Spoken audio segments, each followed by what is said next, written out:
What's going on, Atlanta? How's everybody doing tonight? Just another Tuesday night in the great city of Atlanta and wherever you're watching. I know we've got some people from different parts that check in. So wherever you are, man, hope everything is cool. My name is Chris Burroughs, and with me tonight is not Tyrone Jackson. Again, he does have another obligation with the university. So, in his place, we have my good brother who was a guest on the show last week, but is my co host this week. The one, the only Khari Simmons. Sir, what's going on, sir? What's going on, he is everybody? he is in his recording studio. Uh he's thought it might be a better presentation from in there instead of the HD TV background setup that he had going on. I told him I like the shaker cabinets, bro. I love the shaker cat. I love the white. I Yeah, couldn't tell what else was happening. I yeah, yeah, couldn't. yeah. I, Yes, yes. I saw the island. I think there was an island, but I couldn't. So It was an island. shout Yeah, out, yeah. kudos to Hey, you, man. Kudos thank to you, man. you. Listen, we're trying to do things in this modern terrain of the city. I, You know I what I mean? I see that. I see that. Yes, I see Yeah, that. yeah, So yeah. But yeah, I figured this week let's leave the love it or list it alone, and let's get somewhere. Let's get somewhere with some man, we soundproofing. watch that show all the time, man. Hillary is a trip. She is a trip. Yep, She yes, been indeed. she been killing them lately though, man. She been coming up with some stuff that's like, woo, okay, all Right, right. gotcha, She gotcha. she comes for blood on that show, man. But anyway, I digress with that. No, no, no, Yeah, no. That's all man. right. That might be another show on its own right there. Exactly. Yeah. So, thanks everybody for checking us out. Welcome to the Local Musicians XP live stream. And you can follow us on Facebook, YouTube, and also on Twitch, also on Instagram, all under the same name, Local Musicians XP. We are slowly but surely growing, and we've been doing more live streams. We have been working on some content strictly for the podcast that will be shooting out shortly on Spotify as well as YouTube. There have been some questions as to, because I had some technical difficulty with the YouTube early on. So these live streams are now they're on YouTube. If you go to YouTube right now, they're being shown directly on YouTube. And because they're being shown on YouTube, YouTube automatically categorizes them in the live category. So what I've done is I've made a playlist for all of the Chop It Up Tuesdays. And then so if you go to the channel and are trying to find the live streams, you can go to the playlist Chop It Up Tuesday, and all the live streams will be in there as well as in the live category. So hopefully that clears up stuff. But you can always send me a message on Messenger, Facebook, or Instagram, or on YouTube. Comment, tell us what you're thinking. But if you have any questions about where things are or what's going on, please don't hesitate to drop us a message on there. So anyway, man, so what's been going on, man? You at the studio, and I know you cooking something up. I know you can't. Man. I know you cook. I know you cooking, man. I know you Yeah, are. yeah, So yeah. don't. Listen, we're always thinking up here. It's Right. been a but the funny thing is, these the times that you're playing, and everybody has a different focus, and sometimes it's that we lean into one focus at different times. Right. Uh, you know, Good evening, brother Bradley. Yes. But yeah, but it comes up at different times. So right now, I'm leaning into the stuff, life outside of music, kind of thing. So Mm-hmm. just, you know, getting Mm-hmm. places together, getting this together. But I am this. I've very much so decided that I'm gonna get back into the sort of some writing and recording in November. So what I'm actually doing is going through some studio sweeps. Like, you know, look, there's some stuff that's in here I love. There's some stuff in here that I haven't used in a while. I think we're going back Right. to the top with the love it or list it. I think I'm practicing that with effect pedals. Right. Okay. Yeah. Okay. So Okay. so you know, Okay. I've got to it's doing inventory, clearing some stuff out before we get some stuff Right. in. Right. But some cool stuff. Jill Rock Jones, the vocalist, is getting ready to come in and do some stuff. And Oh man, that's I think great. I love her, man. She's yeah, yeah, absolutely. yeah. Yeah, Yep, man. some really cool stuff that we should actually maybe chat about, brother. Okay. So yeah, but yeah, some good stuff going on, man. Just so Yeah. 800 East is doing all right. You know these Yeah, halls man. well. Shout out to 800 East, which is really the home studio for so many of us. We Hmm. have got to have my man, the great Marty Kearns, on at some point, and I've been uh just I we agree. have so many people that we have to get in, but we want to have Marty on and talk about just really the modern, trying to deal with modern times, man. Having a recording studio in modern times, I think, is an interesting subject. But Yes. he's pretty much doing the bulk of the stuff over there now at this point, with Hmm. Ken retiring, and Hmm. you know, you guys are you and Daz are still hanging in there, Hmm. Hmm. and you know, and then there's some other things that are going on Yeah, but Amari's doing a at the lot of work out studio. of here, a lot of good work out of the studio. Yeah, Always. Yeah. always. Yeah. Hmm. Great Yeah. friend, great musician, great producer, great cat. But what an engineer. One of our brothers, man, for Hmm. sure. Hmm. So, well, that's Absolutely. cool, man. Anything else, man? I know that you've been doing more live playing than I think you have in a long time. You've got some stuff going on with the Tribe Called Quest project. You've also been playing Hmm. some with our Hmm. another one of our brothers and great friends, Vinny D'Agostino, has been doing some stuff over at the Red Light Cafe, That's right. and That's right. just you know, you just trying to do something. You know, I A- just Absolutely. Absolutely. And you why know, not and try that to do something? absolutely. And then you know, with and I mean not for everybody, but certainly with the way that it's been working for me, you know, recording has just you know, it's been different as the industry has sort of been different. So Right. for me, there's a lot more, even just with work and demand. It Hmm. just really seems to be that there's way more, just way more live work than studio work at the moment. But you know, but the other thing is, I have no problem with that because playing live is what I love to do, and even when I Right. record, Right. I you know I love making pieces of music, but a lot of it is in the hopes that it also spurs more bookings and such, you know. Yeah. Yeah. Hmm. I just recorded uh a single with a new, what's not a new organ trio. We've been at it for quite a while, but with our schedules and stuff, it's just been hard to get everything together. But myself, Paul Fisher, and Neil Walkup have been working on some stuff, and we just actually went over to Jeff Baco's place Hmm. Hmm.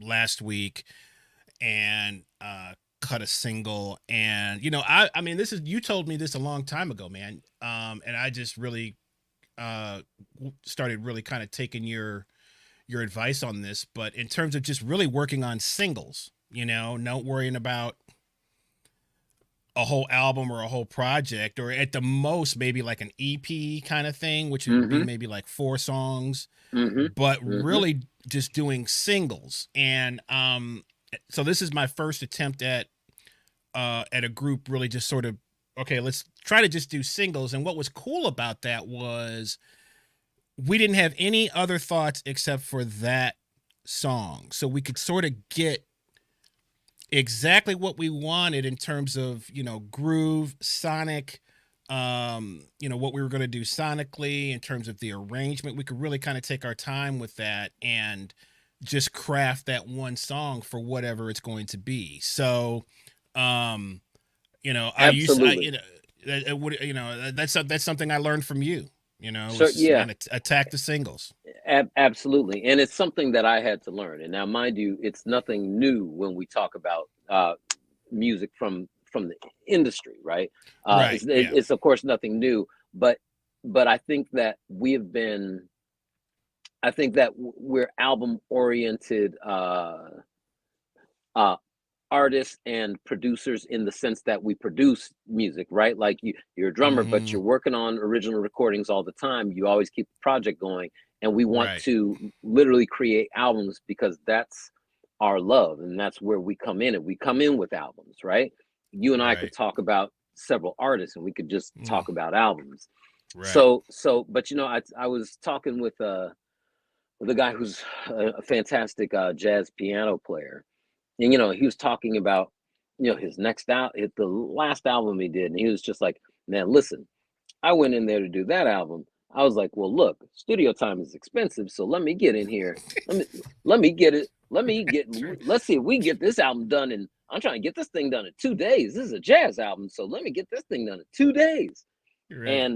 And I hear that, and I'm going to say, to his credit, his latest album doesn't come across like that to me, like that it was done, Mm-hmm. but that way of thinking is, man, because you could put some time and attention, and I get it. It's studio time is can be Mm-hmm. expensive. I Mm-hmm. would argue that it's less expensive than it's ever been in some places, but Right. yeah, man, when you just sort of focus in that one has to be it, or that one is it and has to be a winner for you, well, then you start thinking beyond the take.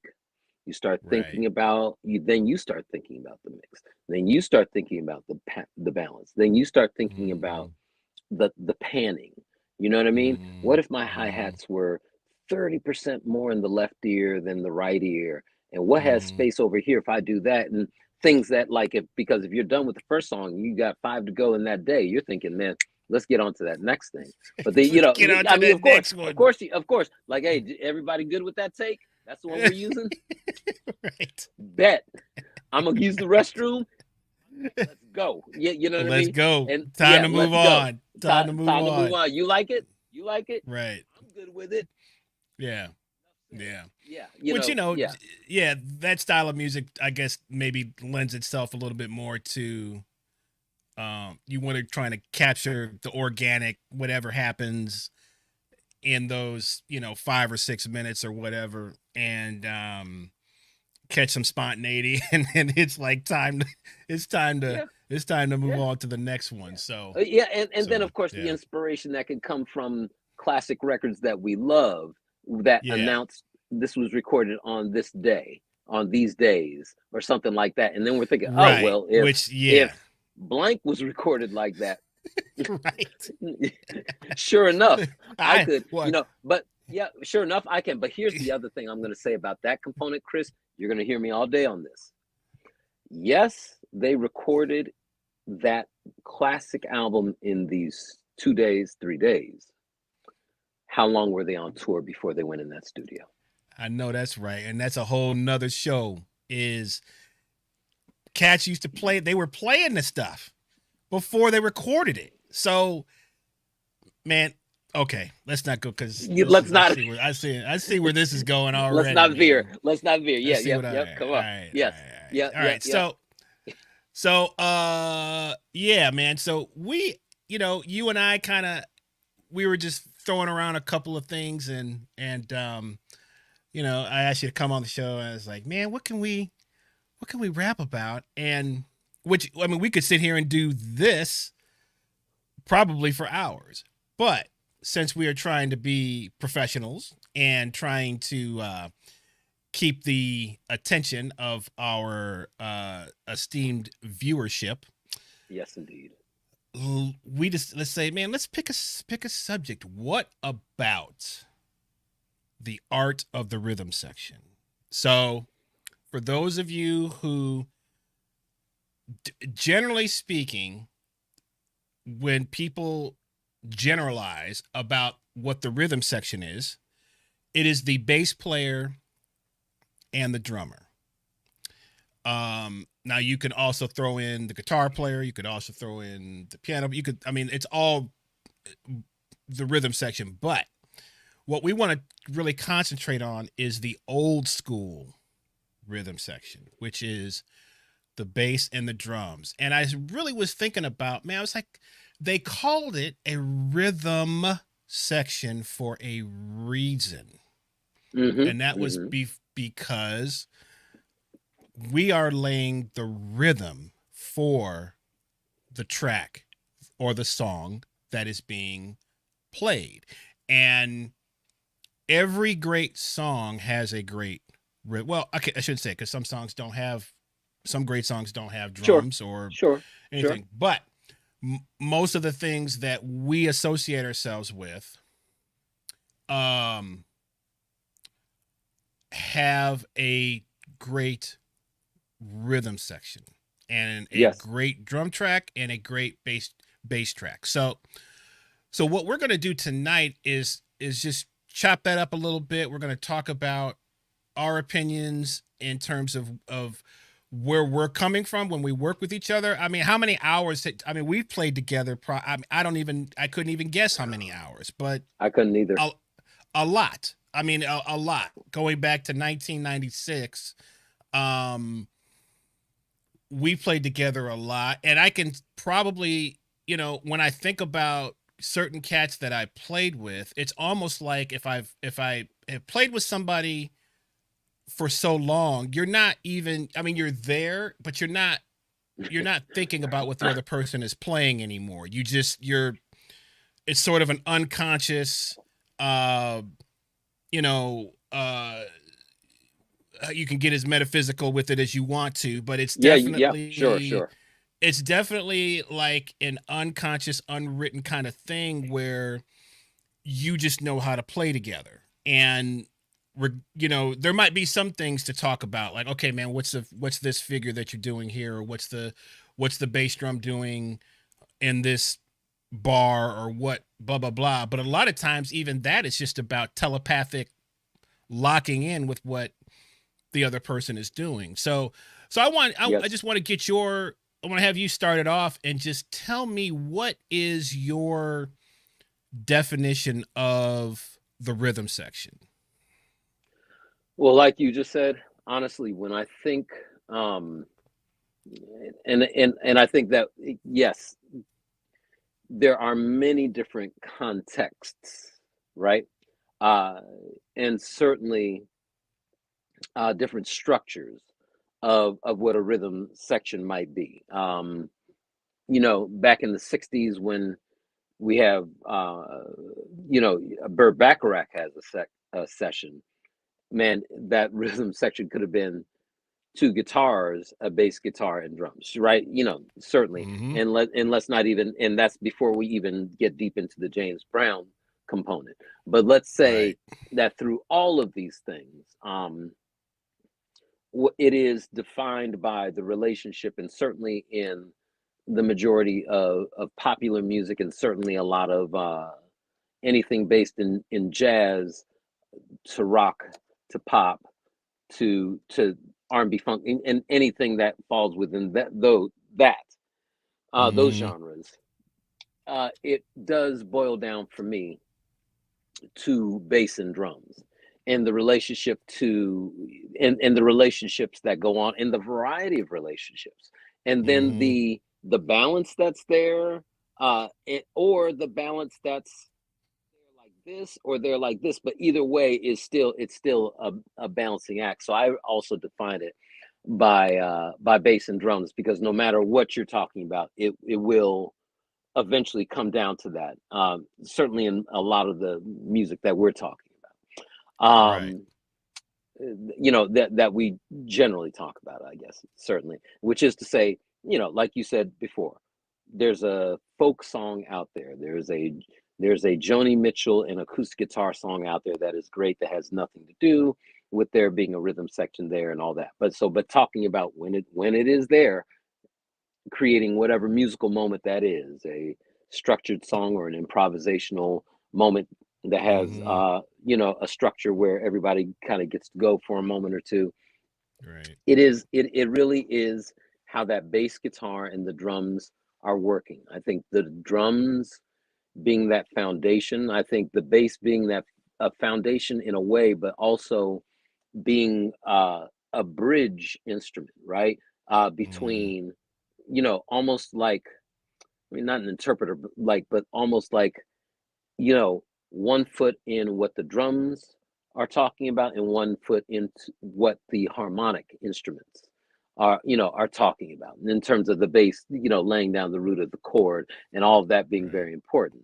But the relationship from bass player to hi-hat, the bass player to the kick drum, the bass player, and like something I like to ask you about, the bass player to the ride cymbal, right? In certain Mm-hmm. situations.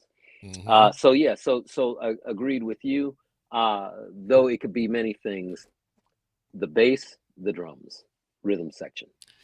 When you think about what's the first song that comes to your mind that has just,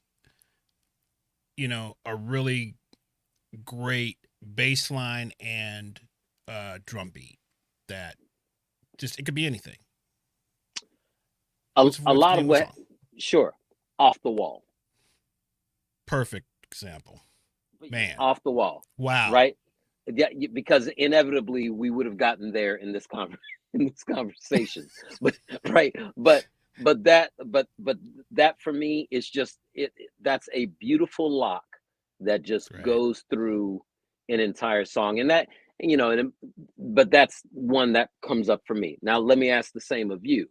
When you say off the cuff, what comes to your mind? I was thinking of the Staple Singers, I'll Take You There. Sure. Yep. That right, because that's an You know, incredible lock in on that. Yeah. Uh-huh. you know. Um Off the Wall is no that's no click track, right? There's no click track Man, you on know that something? record. The honest truth is I don't know, but I wouldn't be surprised. I But I don't think don't, so, yeah. man. Okay. Okay. And I I mean, don't and think that yeah. is,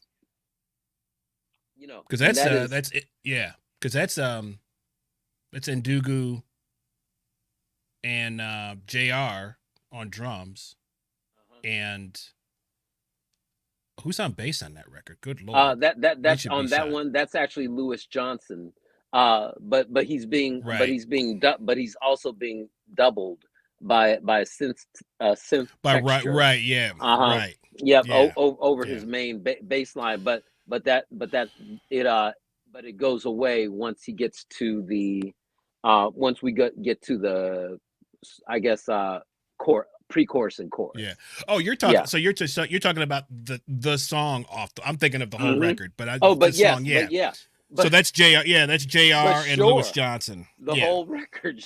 Yeah. Absolutely. Why? Absolutely, the whole record. Yeah. Yeah. Yeah. Mm-hmm. Yeah. Mm-hmm. Yep. Yeah. I'll Take You There. Uh, a lot of people don't know this. Is White Cats from Muscle Shoals call Mm-hmm. themselves the Swampers, and the drummer is Roger Hawkins, and the bass player is David Hood. Um, who I guess we can just since I brought him up, um, Mm. which are just two, literally, all the stuff that you heard at that time that was coming out of Muscle Shoals. Uh, the rhythm section is these two cats, man. Okay. Okay. Right. Okay. Roger Hawkins is on the right. Uh-huh. David Hood is the bass player is on the left, and Right. they Wow. played on all of those black records that people don't you would never know. Yeah. Yeah. You would Yep. Wow. but No, those are you the sure cats wouldn't. Sure those are the wouldn't. cats that Right? are on I'll Take You There. Yes, sir. And Wow. many you know Otis Redding, Wilson Pickett. I mean, a lot of those records, man, that were done um, in Muscle Shoals, those are the cats that were playing. Wow. Okay. Right. And here's the thing. Yeah, there's yeah. Wow. Yeah. Okay. Yep. Okay. Yep. Yeah, and So that's I impeccable know. work. And yeah, there we go. That like so yeah, that is a beautiful beginning to talk about the relationship between a rhythm section right there, right? And Yeah. because one parallel, I guess, between that rhythm section that you're talking about and when I mentioned like the song Off the Wall, but really we could be Mm-hmm. talking about the record, is sort of this rhythm section thing that developed with these session cats, these guys who Right. just wound up being in the same recording sessions. I'm sorry, yeah, these guys who wound up being in the same session so often that they became something unto themselves that then was Right. sought after. You know what I mean? By And other there's a lot of people. yeah, there's a lot of that, a lot of stories about that. Yes, That yeah. exactly. Mm-hmm. JR and Lewis Johnson, you know what I mean? Mm-hmm. Wound up showing up Mm-hmm. on many other things, especially after that Off the Wall album or Ndugu, but certainly that Lewis Johnson and JR. I mean, that shows up a bunch of places outside of Mike and outside of Quincy after a while Mm-hmm. after those records get popular like that. Mm-hmm. Mm-hmm. Yep, yep. You brought up um Burt Bacharach earlier, who I know is Mm-hmm. one of your heroes. And Yes. so Carol, I want to say that's Carol K Carol K is and yeah. Uh-huh. Hal Carol K Blaine, and maybe is it Hal Blaine? yes, because when I read his autobiography, he talks about Blaine a lot. So and again, and that's West Coast. So And that's West Coast. That's right. it's West Coast. So it's Backrack, it's the Beach Boys, you know, it's that whole like West Coast vibe that Yes, those cats formed a sound, right? that's It's right. just like That's the right. Muscle Shoals the Muscle Shoals cats had a sound. So people would go down there if they wanted that sound. If they wanted the West Coast thing, they're going to go out to LA and they're going to get the West Coast thing. So you start having these sort Absolutely. of pockets, these These pockets of pockets. like Yeah, of sounds, absolutely. And I thought that and I actually I think that's a great aspect to this conversation actually. Uh this regional thing. This mm-hmm, because at a point, right? We're saying the West Coast sound. We're saying the Detroit sound. At a that's point, right. we're saying the Philly sound, The right? Memphis And, sound, right? and That's then we're saying the absolutely. right, Yep. and a lot of that, and there's so much in all of that. But when we talk about these rhythm sections, right, like, and sure, a lot of it, the studio, what were they capturing? But a lot of that was who was showing up to the studio every day, who they had in Right. the chair every day. Right. And with what we're talking about right now, during these times when this stuff was being defined, when rhythm sections were being greatly defined, and people would hear this relationship between bass and drums and be like, no, there's something special going on there, and there's a feel going on there, and It's a you feel. know Right. yeah, now we go after it because we know. But these guys were Mm-hmm. just were just showing up every day, right? So we're Mm-hmm. especially when Mm-hmm. you talk about like the Wrecking Crew, or when you talk about the Funk Brothers, anything like Funk that. Brothers. You Right. know what I mean? Absolutely. These Absolutely. cats were showing up to work. You know what I mean? Right. The same way you're showing up to work at the car company, the same way you're showing up to the place where they're making refrigerators, you're showing up to the place where they're making music. It is like a good, respectable, let's say blue collar, you know what I mean, job, Right. yada yada, and which is a lot of the way that session stuff was seen. And man, Right. yeah, Yeah, yeah, man. Yeah. Absolutely. So I mean, you had you know, you brought it all up. Detroit, which was the Motown Cats. Yes. Mm-hmm. Memphis, which was the Stax. You Mm-hmm. know, you brought up another Mm-hmm. Philly, the Philly. Mm-hmm. You know, whether that, you know, Philly International. I mean, everybody kind of had their own. And then, you know, West Coast, you had New York. What was going on in New York with the New York Cats? Yes. Um, Chicago, Yes. and it's like it was all of these sort of like an artist were going to specific areas or specifics to get what those cats had, you know, There as you well go. as, you know, so There you I want to go. bring up, so we're going to kind of trade here a little bit. And, Okay, good. so, So start off. you I'm know, gonna for go. I have to do me, a little studio maintenance and lock the front door, which I should okay, have done okay, earlier. cool. I'll come Okay, right back. cool. Please go Okay, dig okay. in. So Dig in. I'll I talk, got you. yeah, so I'll handle it. So, you know, when we're talking about the different areas of that had its own individual sound. Um, One of those areas, I am from Rockford, Illinois, which is very close to Chicago. So a lot of times you just say, "Oh, I'm from Chicago," whatever. It cuts down on questions. But Chicago was famous for chess records. So putting out a lot of the blues albums from chess, where, you know, a lot of the artists, especially like artists like the Rolling Stones and different people, would come to Chicago to because they wanted to record in those studios. They wanted to use some of those musicians. They wanted to get a you know a taste of what Chicago had to offer. And one of the guys who's one of my heroes, who was raised in those studios, was the late great Maurice White, who obviously went on to come up with a little band you may have heard of called Earth, Wind, and Fire. So, but he was raised in those chess studios in Chicago as a session drummer. And he's one of the great pocket drummers of all. He has some other stuff too. There's actually recordings. Some, if you listen to some of the super early Earth, Wind, and Fire records, where they're really just a jam band. It's Yeah, like absolutely. it's like one chord or one groove, and let's see what happens. They're one of the original, really just jam bands where they're gonna play, and it's everything is, you know, they may have sort of some kind of motif or something, but they're gonna play on that, and that's what the tune is, right? And then they're gonna do some chants or some kind of vocal thing over the top of it or whatever.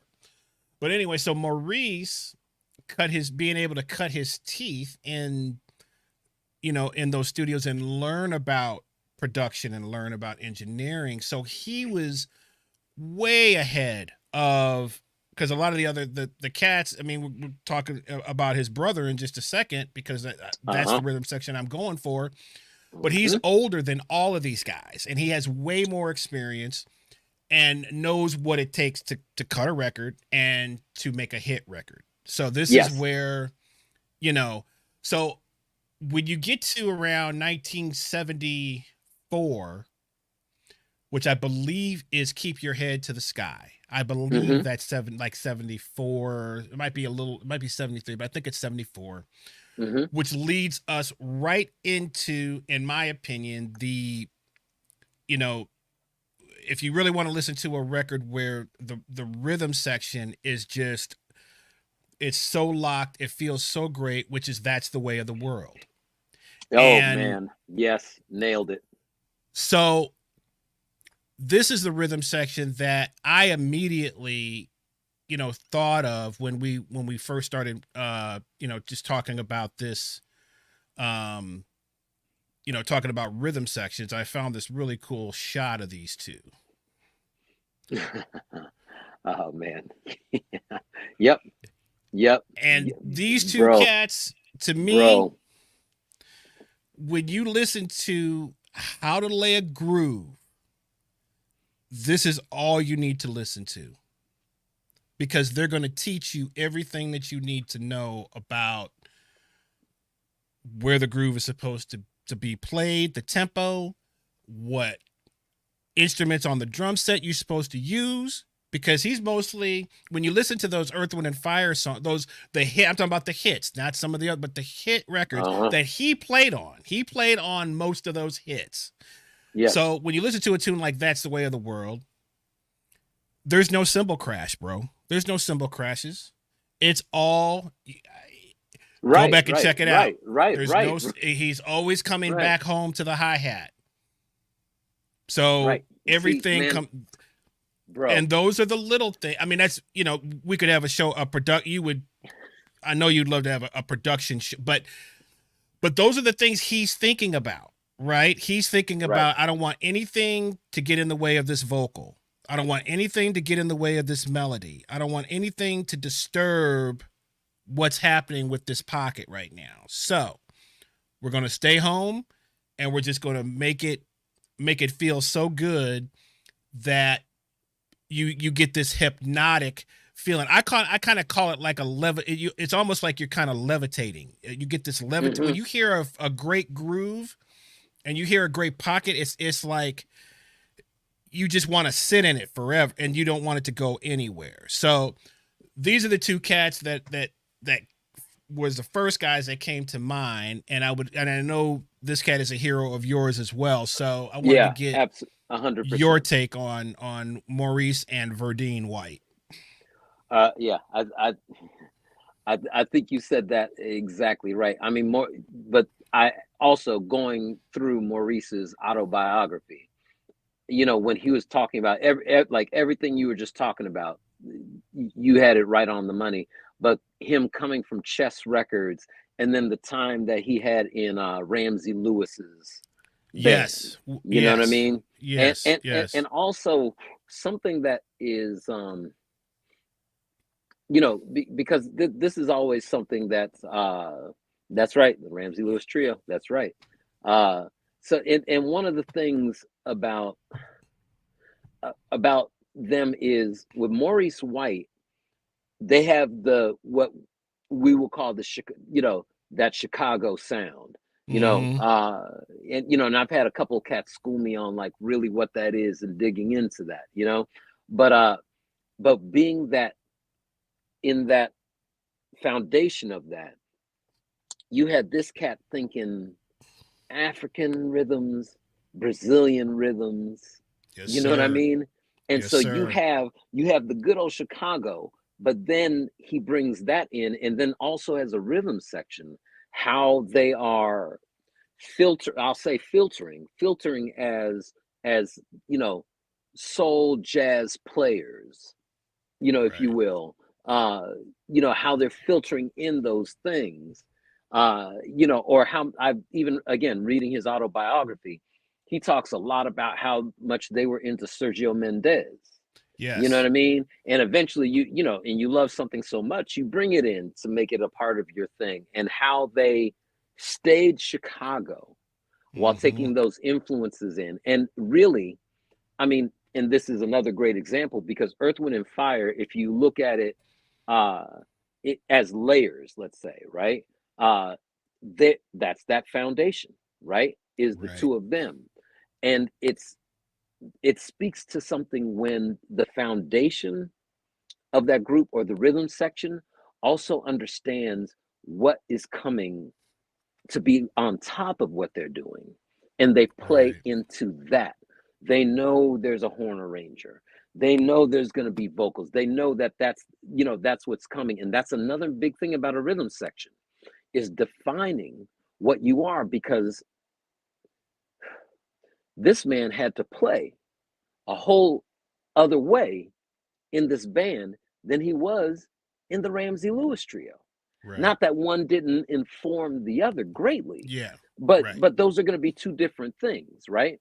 So yeah, between that, with he and his brother, and there always is in the rhythm section, there's always a sibling hood that is built on one level or another, right? Which is what we're discussing tonight.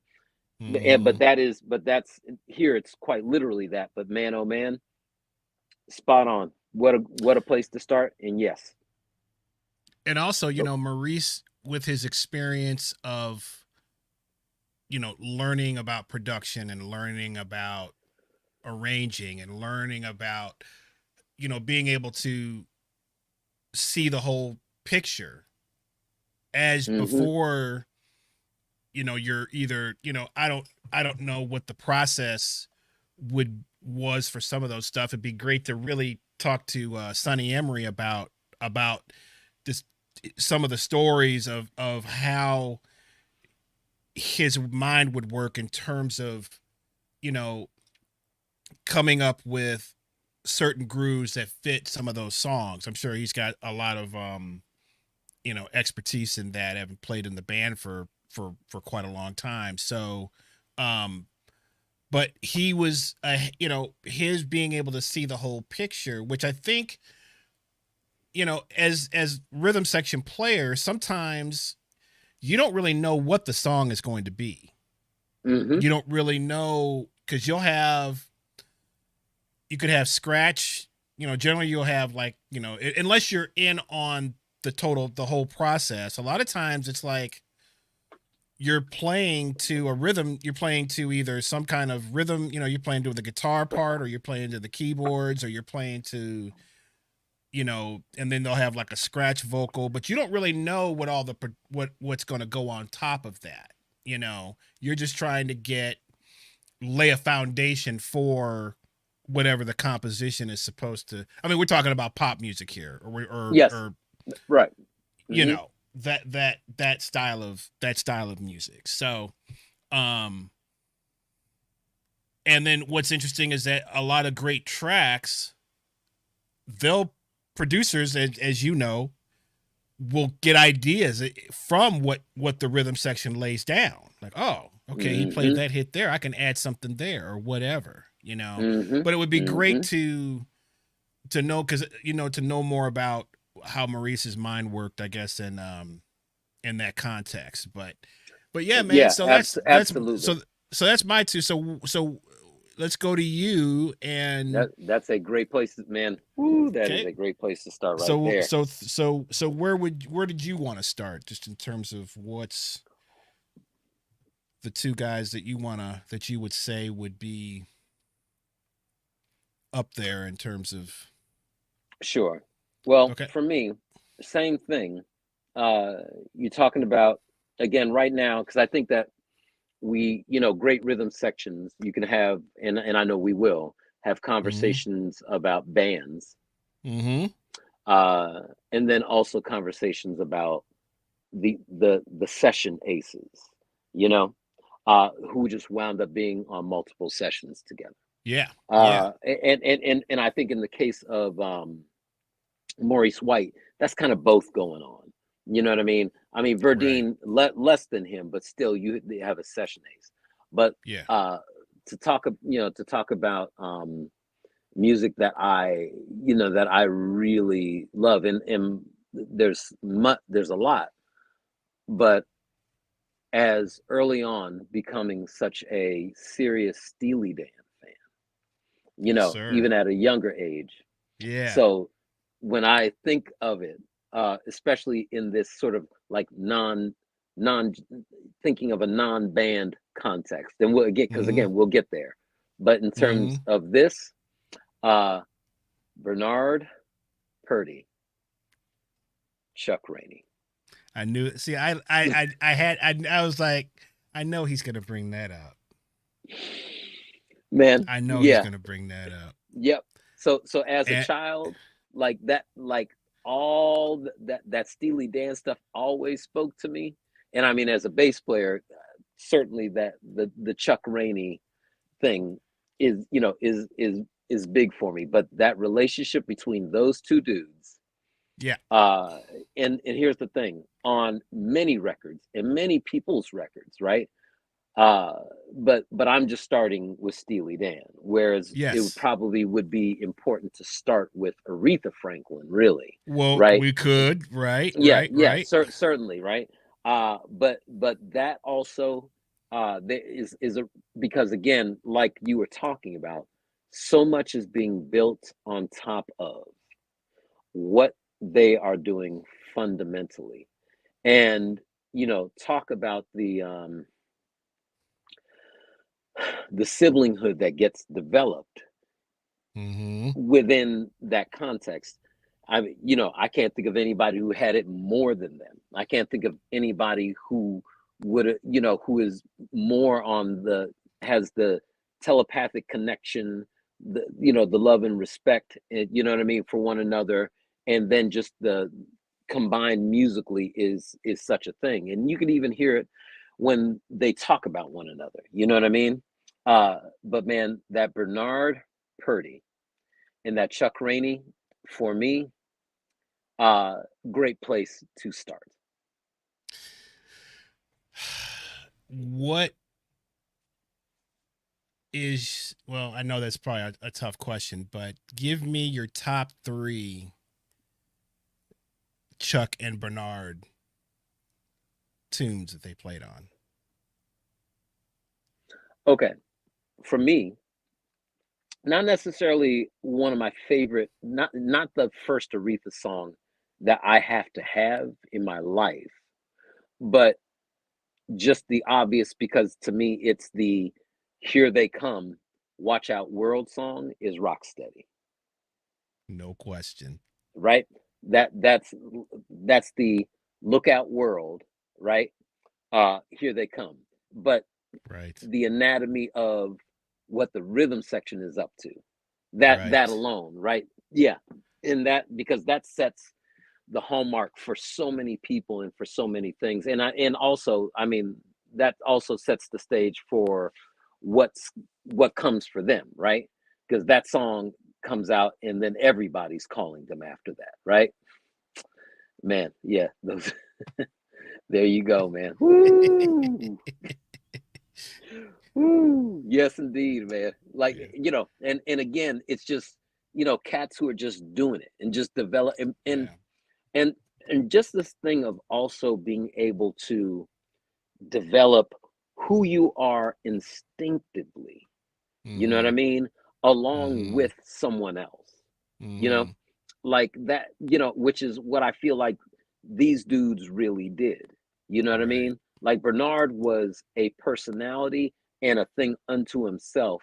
And Chuck Rainey was too, but Chuck Rainey always speaks in a way where he was very much so, what's Purdy up to? And let me accent around that, let me accent around that. Like Right. very, very much so. Right. But Right.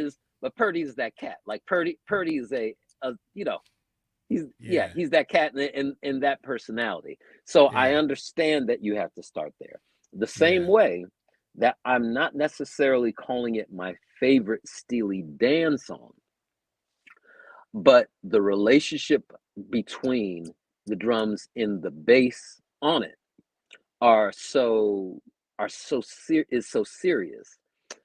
Home at Last from the Asia album. Oh yeah. I mean, I Yeah. just played that last week with the Mike Veal band. We Ah, we played that. Um, you yeah. know, which is that the so I was talking to a couple of drummer friends of mine. We were trying to find where is uh the genesis of the Purdy Shuffle.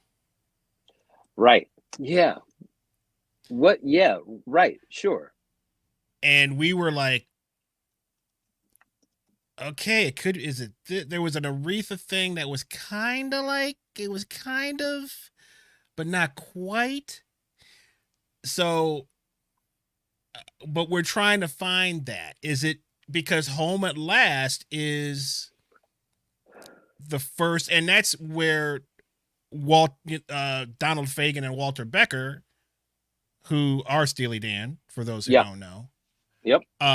they tell that story of they have that song and they're trying to find a groove for it or a beat for it.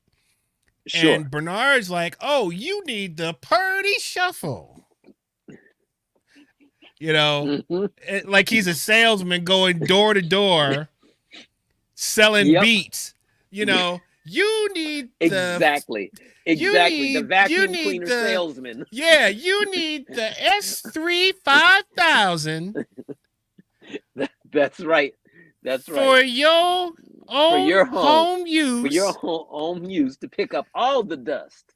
Pick up all the dust, not just That's him. some of the That's him right. dust, but all the dust. So Yep, that's him. this Yep. cat, you know, oh, you need the Purdy Shuffle. They're like, what's that? Yeah. What's and which is ultimately what he wanted them to ask, right? I That's what mean, he if wanted. social Yeah. think about social media. If social media was around when Bernard was 30 years, I mean, Oh no, that you cat would know, have. Yeah. Yeah. That. Yep. Agreed. That cat would you have been know, all on it, all up you in know, it. and Yep. and he carries, the sign with the. I mean, there's so much, but there's a couple of good interviews. There's several good interviews. But he used to carry this sign around for some people that said Bernard Purdy, the hit maker, and he would put it in front. Just Yeah. outlandish, Sure. crazy Uh-huh. stuff. That's so funny. Right. But anyway, so yeah, so that's the Purdy Shuffle. Yep. That's that. But here's the thing: that when you guys talked about it, did you find any other I examples, couldn't like we any couldn't earlier? find I'm any. sorry, any earlier examples than Home at Mm-mm, Last? not really. Okay. You know, Okay. Right. not Because really. because that's yeah, exactly. There you go. You There you know. go. So yeah, and I mean again, just from what the bass and drums are doing, Mm-hmm. it's a beautiful thing. And man, also from them, there's a thing, man, that they did, and this is a very odd pick, as you were asking for three. Man, these cats did Ken Beatty, once again, the great Atlanta DJ Ken Beatty from Mm-hmm. WCLK, Mm-hmm. used to play an album called Coolin' and Groovin'. Now, Okay. okay, so now, and I'll tell you what Coolin' and Groovin' is. Uh, there's a whole relationship of these musicians. Now, Aretha, of course, we love Aretha. Aretha's everywhere. We love Steely Dan. Steely Dan's everywhere.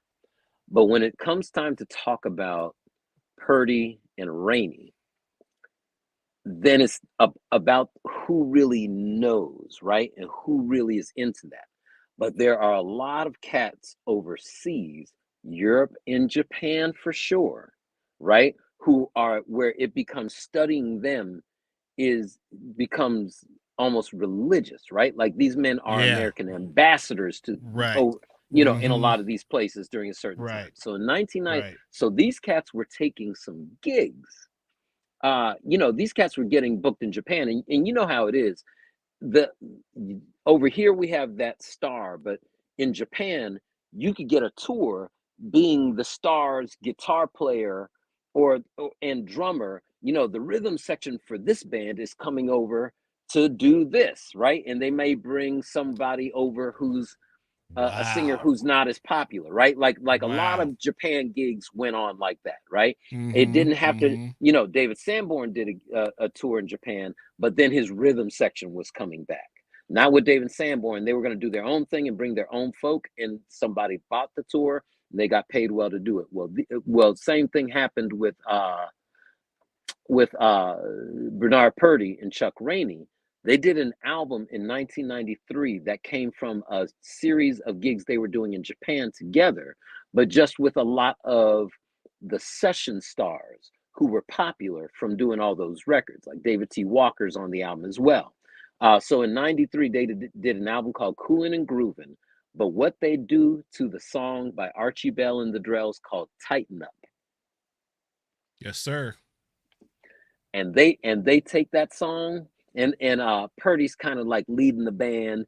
You know what I mean? He's kind of like having fun with it, bringing one instrument in, uh, each instrument in one at a time, and Man, laying out is the groove. did Ken used to play that, right? Yes, I remember I hearing know, this, man. I know you do. And yeah. Man. Now we're gonna bring in a little bass. Mm-hmm. Yeah, and now we're just gonna groove. Right. Scott, yeah, Yeah. you can remember. And then they did the breakdown. The yeah, yeah. Ken Beatty used to play it all the Used to play it time, all the time. all the time, Yes. and that's who that was. Man. But that was for me that record, and that's just for me that record and that version of Tighten Up that they did on that thing, man, was just always hit. Whenever he played it, it was a favorite. So I love that from them as well. Our one of our super fans here, Brad Thomas, says, I know you won't believe this, but Chuck Rainey was the bass player for the Archies, Bang Shang-a-Lang, 1968. Listen to it Man, one day. It's a masterful performance. So I okay, think I'm gonna he bring that was up so I on listen all to it that right after the Archies, show. because the Archies had a bunch of, which was a bunch of, I mean, there was really no band. There was no band. They had the cartoon and stuff that went with it, with Betty and Veronica and all that stuff. But it actually was just a put together studio thing that would they bring in studio player. I think Rainey played on all that stuff though. We have to look that up here. Okay. I'm keeping it up here so I know to listen to it as soon as when we conclude. I'm going to put that on right away. Yeah. See, but and with these guys, right? It's easy to stay on them for such a long time because this is like that rhythm section that recorded on multiple hits. And and not that we have to go deep into this, but when we say that they recorded on multiple hits, there are those hits that we know, and then there are those hits that we don't know, right? Because of that era of them sort of, we might call it ghosting, right now, ghost sessioning. But when you talk to Bernard Purdy, he calls it fixing, right? They used to just go in and fix stuff for folk, and some of the most famous people and bands of all time. So that's just so yeah, talk about rhythm section. There we go. Yeah. All right. Yeah. So, all right. So we are already at 1 hour, brother. And this is just okay. This is insane. It's insane. Okay. How the time this may flies. have to be a two-parter as well. This is gonna be a 3 or 4-parter because I can already tell you from the notes and the number of people that we have. So we're gonna just touch on a few more. Yes. And then we're going to give some shout outs to some other ones that we like. But this one I know is near and dear to your heart. Yes. You might know what's coming, but I don't know. Okay. But this was another super, super huge influence on me. Even from the time I was 5, 6, 7 years old. I remember hearing a certain song, and I had to get, somebody got me a 45, and I must have played that tune. I don't even know how many times in a row, but I would just listen to this over and over. And then later, of course, learning the drum beat and all that kind of stuff. But, these cats, man, I think came up with a whole sort of new emphasis on not only where the groove was, but that you had to play it with a certain amount of authority, and because you really, really had to keep people on the dance floor. So here it is. So, okay. So for those of you that don't know, this is Chic. And, this really, it was a true game changer in so many different ways, but just in terms of the bass and the drums are so important to what this band did, and really everything kind of focused even around, I would even say more the bass lines than the drums, but the power and the you know the steadiness of which Tony Thompson would play. Um, there wasn't anybody else that just kind of that really played like that. And of course, he went on to be in another band that we are both huge fans of, the Power Station, with John Taylor as the bass player, and they were a great That organization. is right. Yes. But Yes. let's talk about Bernard Edwards and Tony Thompson, man, and just the influence. I mean, you know, and Nile, you have to throw Nile in there too, man, because But you do. In this one you do. really do. Uh-huh. You have to throw You're Nile. exactly You right. have to throw Nile in there as well, because it was really those three things, man, that were so intertwined that it was super, super hypnotic. And then the classiness of the girls over the top. I mean, come on, man. This is The royalty classiness right of the here. girls and the strings over the top, and Yeah. yep, in that layer. But again, much like these eras come in, and and again, though it's greatly based on this band, they wound up doing, it's Sister Sledge, it's it's that Diana Ross out, that 1980 Diana Ross album. You know what I mean? And again, I think we can go on from there, and I think that it's important to go on because it's important to mention who came for these guys Right. after this initial period of Chic. But you're exactly right. Tony Thompson, a drummer in an era where consistency on the drums meant everything to people, to the dance floor, Right. right? I mean, it's, and that's the thing about the dance floor. It's the how much you could depend that hi-hat's going to come back in that same way, and that's how much you could depend that snare is going to hit at that exact same, with the exact same attack almost each Mm-hmm. time, and Mm-hmm. and everything like that's what lets people go into their trance. You know what I mean?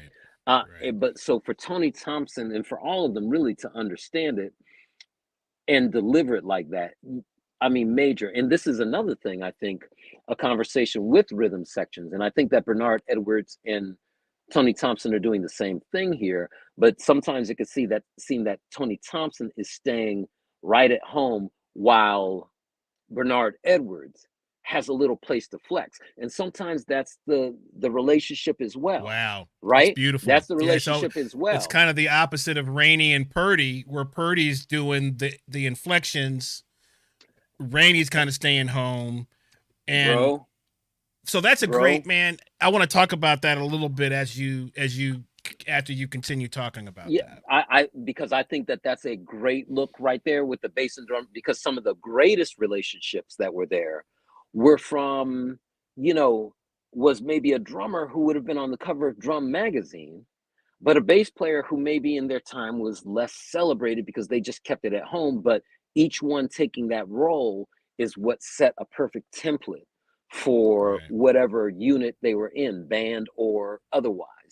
Right. And that is an important thing. But again, Tony laying it in so deep on each of those things, and Bernard just seeming to be able to, oh, just, I mean, it's so serious what he's doing, but it's almost like it's so effortless, and it's like he's just playing around. You know what I mean?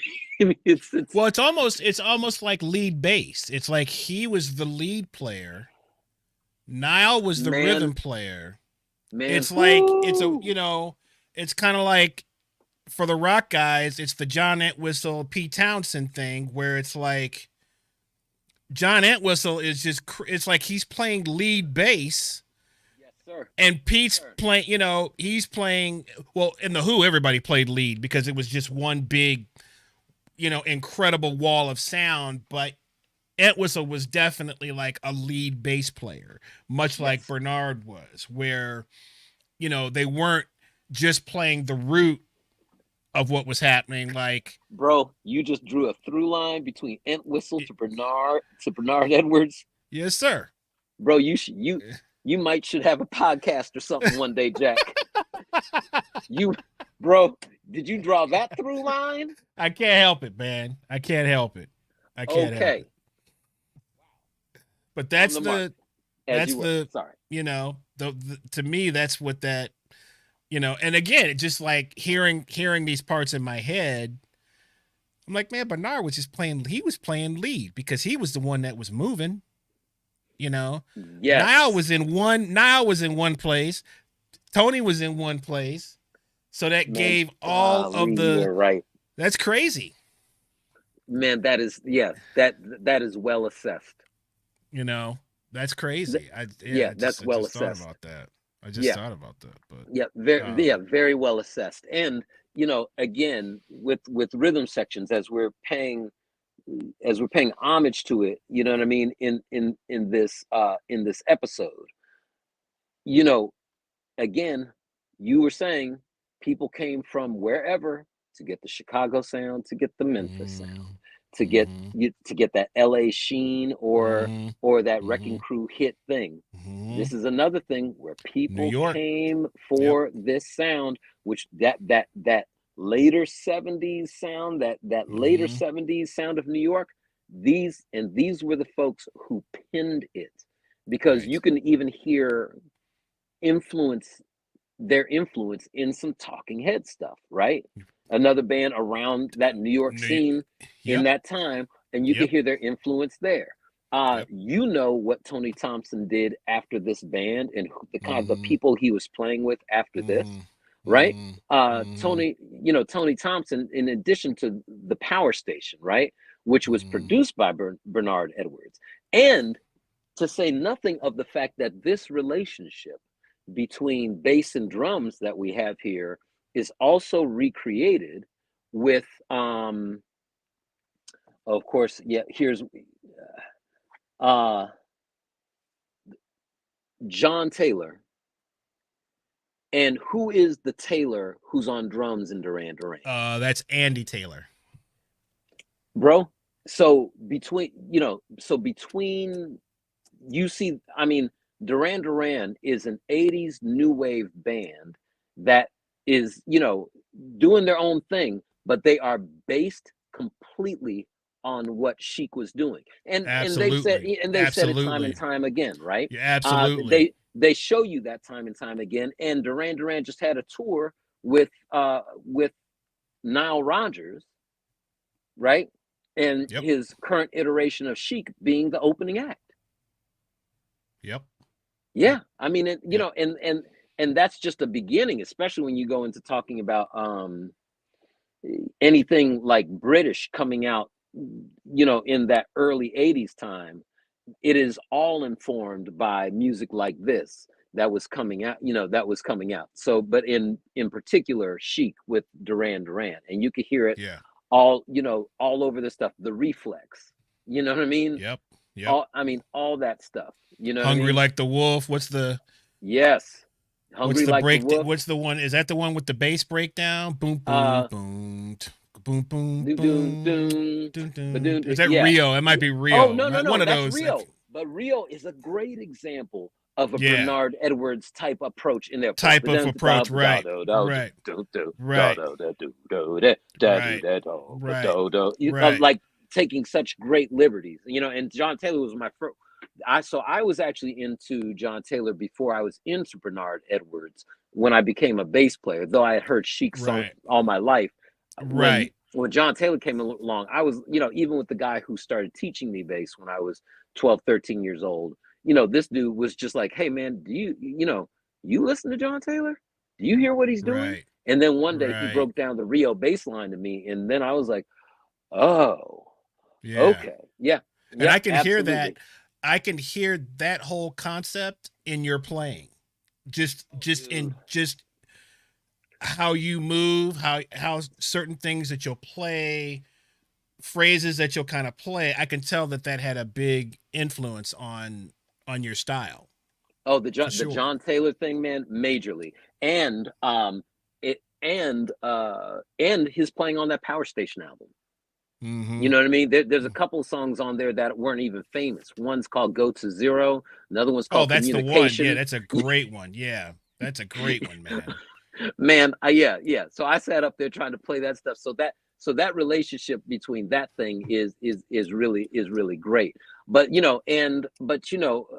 exactly, it's that balancing thing, right? That we're talking Mm-hmm. about. A very active drummer, but a less active bass player. But when you put them together, it's a perfect foundation. And I would say that one example of that is when I listen to uh when I've those earlier Van Halen records, Absolutely, man.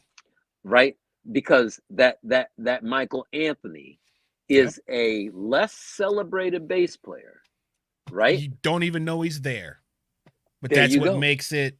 That's what, man. And bro, that's what makes it, and it's one of those things, man, that subtle thing that he's there, and that in that chemistry. You know what I Mm-hmm. mean? It's like, Mm-hmm. man, because you can't replace what he's doing in Van Halen. Now, here's the thing. You can certainly get somebody else to play what he's playing. He Right. didn't outplay anybody, Right. but Right. what his choices that let the drums just be what they are, and I and mean, shine, and the I re guitar, I because recent. that Well, band's a guitar and drums vehicle.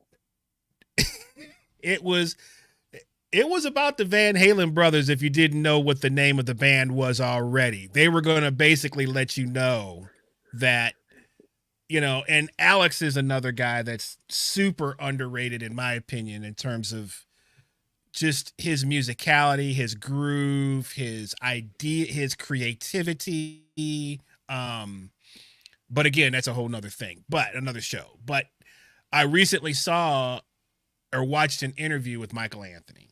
Um, Okay. he was on this I can't remember what the name of the YouTube show is. It's That Rocks or something like that. But it's basically it's a lot of rock guys that come on and do interviews, and Michael came on and he basically said as much. He was like, "Well, somebody had to stay out of the way." I mean, it was like you had Eddie and then you had Alex and Roth. He's like somebody's got to stay home. Basically, is Bruh, what he was saying. bruh. Not everybody. You can't have 11 running backs and quarterbacks on the field. Yeah, but that's what we got right now, man. Yeah. Okay. Ah, yes. That's what we got. Nobody wants to Shit. be nobody wants to block. Nobody wants Nobody to, wants to play offensive guard, baby. nobody. No, no. There's no glory in that There's position. no, there's no, there's no. I mean, we have that across the board, and everything that's going on right now. Everything is about individualism. You know, Yes. you see it social media, you see it in sports, you see it in music. Everything it's about one thing, one person. Everybody's trying to get their shine. So, I think of just to tie up the Van Halen thing is I remember, man, when I first heard Running with the Devil, and just that one bass note that he's playing at the top of that. It's like you can't help but just, you know what I mean? That whole Yeah, tune man. is so funky. It's so funky. It's funky. Right. And Right. it's funky because somebody's staying home and there's laying a foundation there. Van Halen is some of the great rhythm. Even Eddie's playing Eddie was a great rhythm guitar player, man. He was a freaking great rhythm guitar player.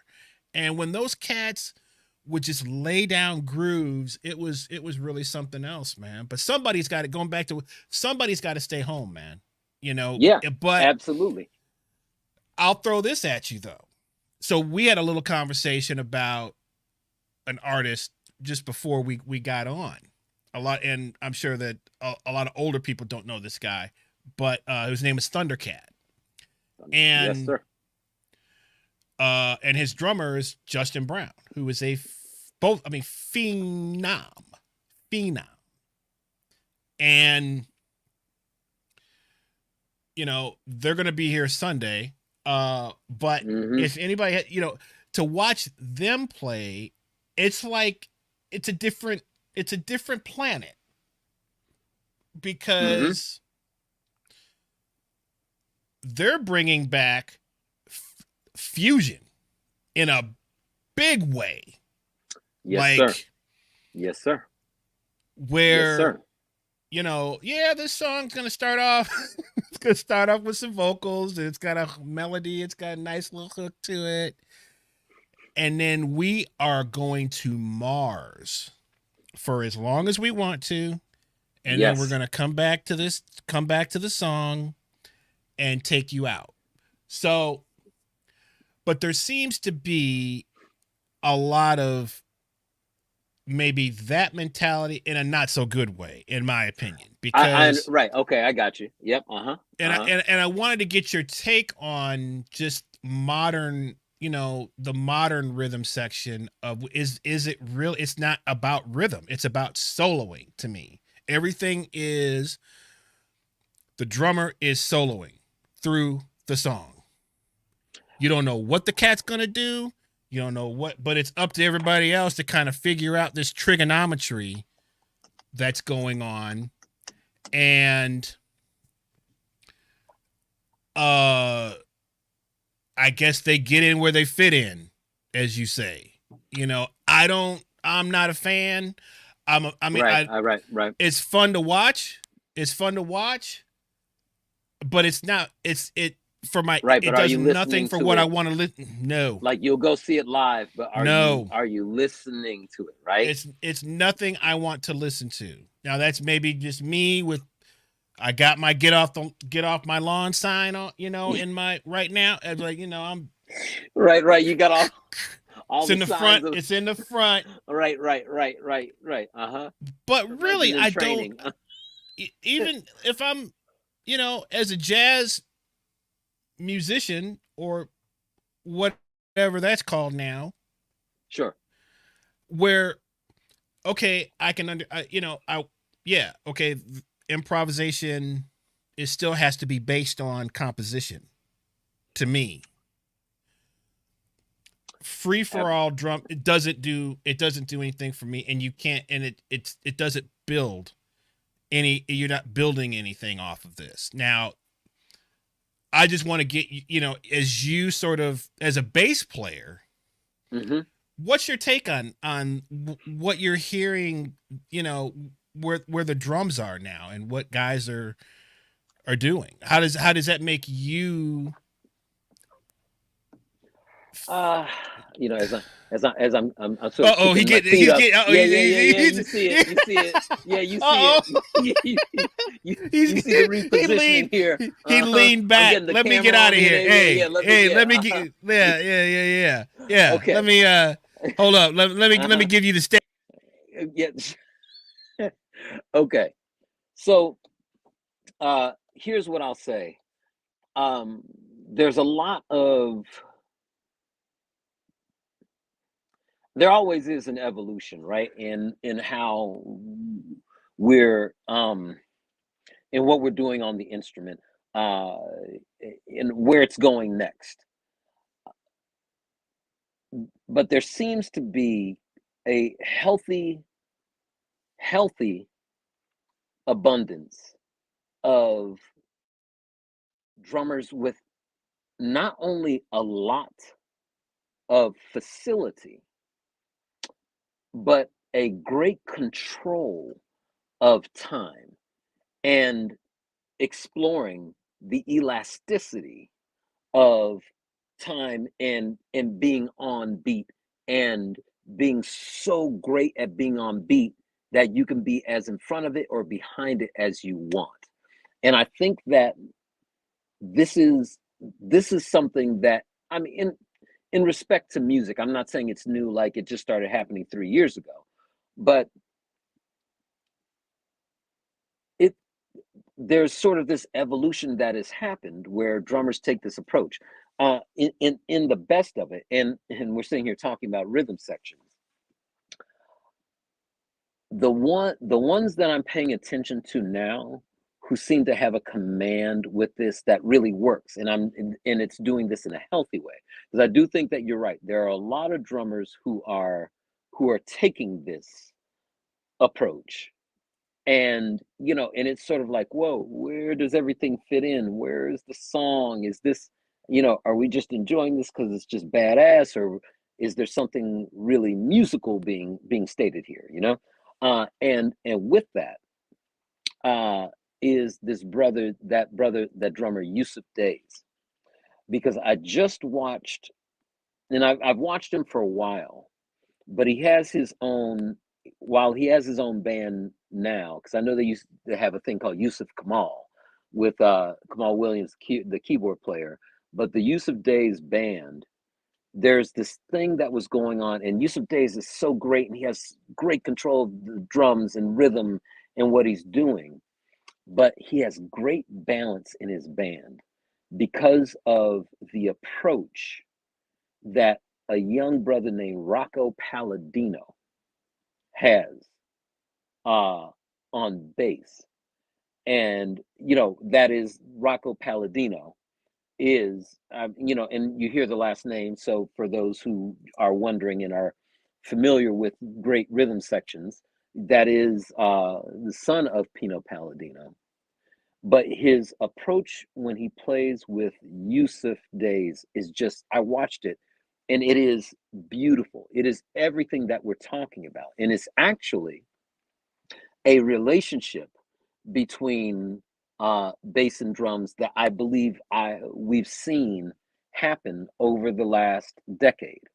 Um, there's drummers are going there. We're going through this time where so many drummers are expanding, and again, showing their facility and their the amazing, uh, again, I'll say elasticity that that time that is there when you look at your concept of time and rhythm and where everything is placed on the beat. And I will say that another good example of that kind of relationship, I think, is when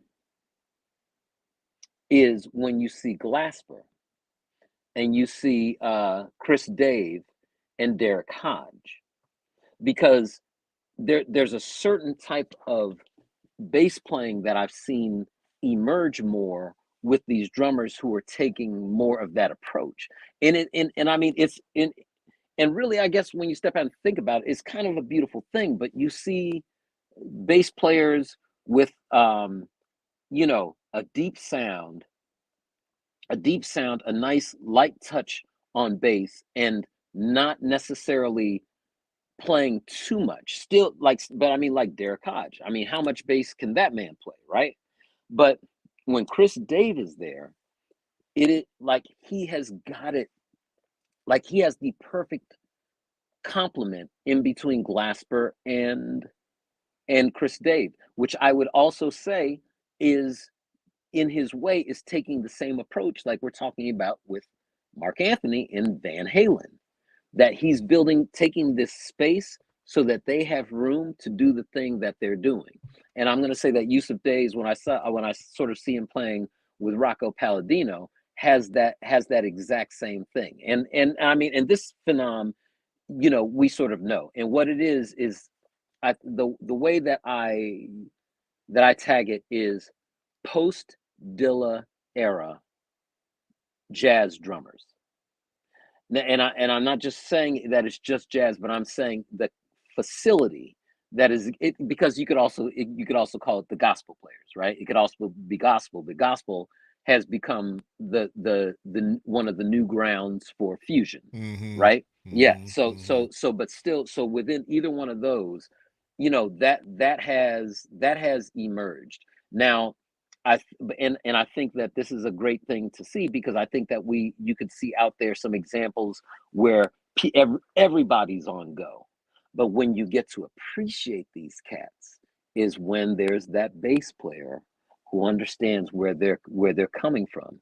I mean, and of course it permeates so much throughout a lot of what we do, and I think you and I certainly hear a lot of that approach in Atlanta, right? So Mm-hmm. so I think that I have taken on that role in those situations when I'm playing with somebody who has that approach toward drums. I think that we Mm-hmm. hear this a lot, Snarky Puppy, you hear it a lot between Mike League, who I like a lot as a bass player, Mm-hmm. and Mm-hmm. Sput, and I don't know the other brother's name who drums in Snarky Puppy, but when you hear that relationship between them, and I would say that they have a really really great lock.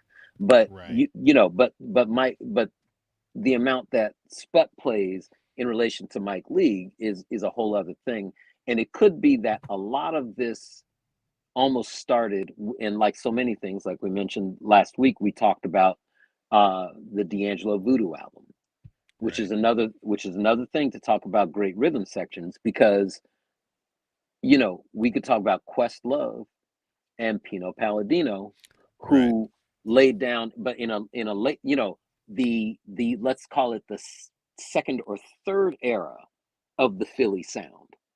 You know what I mean? When they're I playing like on that. air on Mm-hmm. Erica's A Mama's Mm-hmm. Gun album, on Mm-hmm. that Commons Like Water for Chocolate album. Mm-hmm. Mm-hmm. I don't know if Pino is playing on that Roots Things Fall Apart album or not, I don't think but so. yeah, okay, because I think that that's just back to Hub, Mm-hmm. but again, and then Voodoo. But when you talk about those records, that feel, and with the complement of that bass and bass tone, started to become associated with being a Philly thing. You know what I mean? Right. A modern Philly, and so I think that that dynamic plays out, and there's a lot of me, and all of us out there. And I think you're right. I think done correctly, it's what we get to witness in a Thundercat live experience, which to me is like uh, in some ways, and this might be pretty general, but you could almost say to some, it's the closest you could come to getting Chick Stanley Clark and Lenny White when you go see Thundercat and his band. You know what I mean? Yeah. Yeah. No It's question. It's yeah. It's yes, coming straight th- from that. it's Mm-hmm. coming straight from that. So, and I know everybody's on go in that, but again, they go because they were at the song form.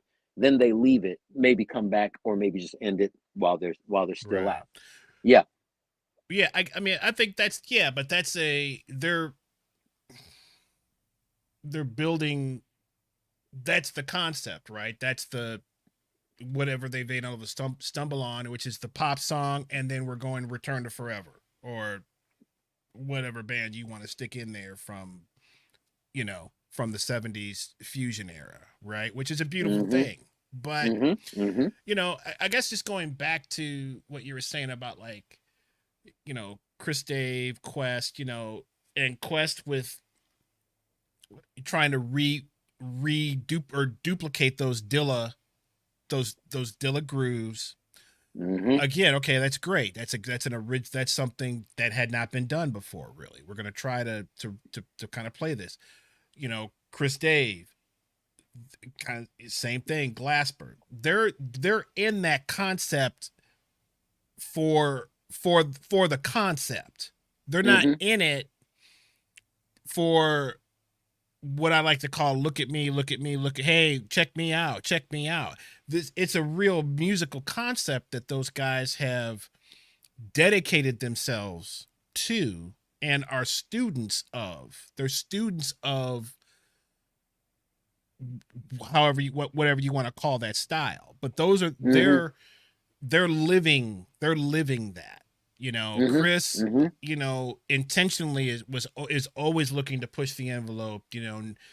No rack toms. I'm gonna do bongos. I'm gonna have my own sound. Don't copy me. I'm hearing come up with your own thing. That's what he always tries to push. But of Mm-hmm. course, we're always gonna have people that just jump on whatever the latest thing is. But Sure. and that's fine. That's what I mean. When Tony Williams came out, when Stanley Clark, everybody started playing it like Tony. Everybody started playing. I mean, that's a natural thing. When somebody hits that hard, you're gonna have guys that are going to uh be so influenced by that style that they're going to to attempt to kind of play like that, right? I guess what Mm-hmm. I'm talking more talking is it's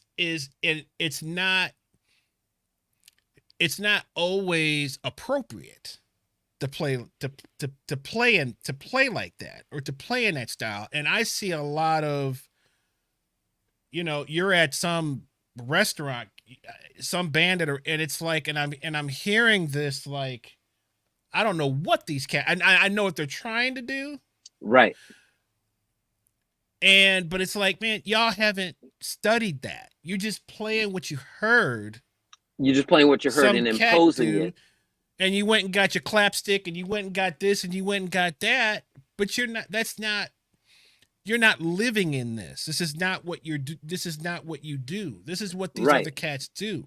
Right. You know. And you're almost like imposing it on in a musical situation And where you're imposing it may not right, really be right. necessary, I called don't, for, I don't, or right. I don't need to hear Shaka Khan's "Ain't Nobody" with a drunken beat on it, and and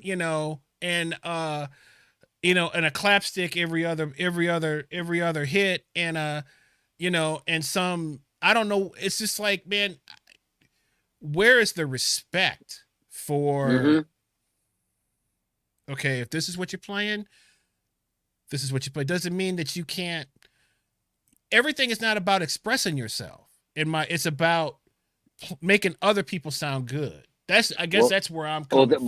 well, I think that that's also a rhythm section, 101, right? Now, look, you guys, it's four of you in your band, and you don't have to work for a living, or you don't have to be the foundation so that a singer or a instrumental soloist sounds good. Then, hey, maybe you don't have to pay attention to this as much. But when you talk about like what you're talking about, like with work, a working musician out here, then that is absolutely something that you should be paying attention to, right? Yeah, Because how yeah, much is what you're doing, how much is it adding to, or how much are you drawing attention away from? You know what I mean? What you're there to really hold up, right? Or who right. you're there to hold up, and that is absolutely, absolutely true. I mean, there's beauty in playing parts, I Yeah, think. absolutely, It's absolutely. about let's make this puzzle. Let's everybody get let's build this puzzle together. Is kind of Mm-hmm. where I'm coming from. Now, even Mm-hmm. people are like, well, in the you playing in the jazz, everybody does their own thing. It's like, oh, really? I don't think so, man. Mm-hmm. Mm-hmm. I Mm-hmm. don't think so. Right, right. It's Not yeah. No, no, no, I no. mean, That is some avid listening going on there's in a the moment. there's a composition to be played, and you have to Mm-hmm. still play within that composition, and you have to play within that form. Now, Mm-hmm. there are people that are on such a high level to where it might sound to you like, oh, they're just playing whatever, but trust me, they're not.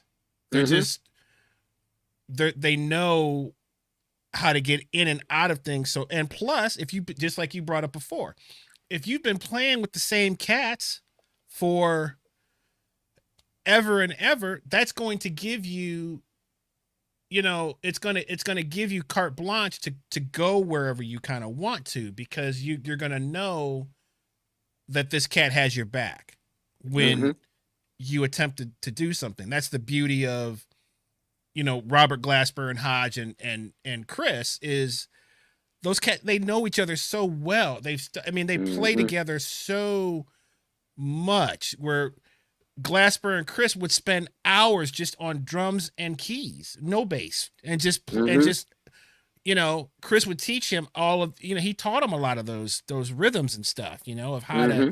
to get, and gave him the, check this out, blah blah blah blah blah. This is how you kind of can approach it. So those things are like, yeah, man, if we got, if we've spent weeks and months and years working on, of course it's going to give us, you know, the freedom to Mm-hmm. really take this thing to the highest. But Mm-hmm. not when you're playing with a singer and you're on a gig.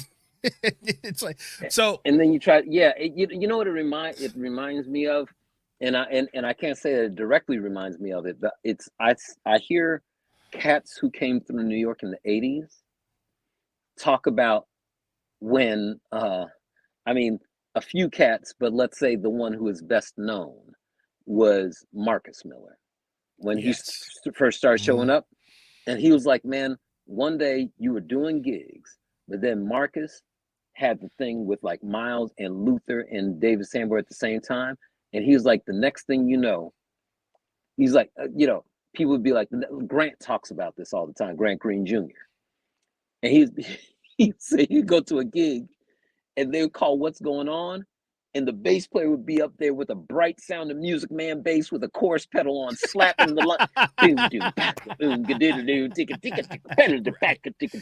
Man, I'm gonna do my man. We gonna take this somewhere tonight. We gonna take this somewhere. Yeah, you know what I mean. But and it's like slapping came in, and and bass player's like, oh, that's it. That's the sound. That's the feel. That's the thing. And that, Right. because and that was sort of like in that era is really a lot of, I mean, the opposite, where bass is doing so much in between, right, that the drummer needs to stay on, sort of stay home and do the thing, Right. like the like you know what I mean. So so with it sort of just reminds me of that, because he was saying is, and I feel like this is the same phenomenon that's just winding up going on everywhere, right?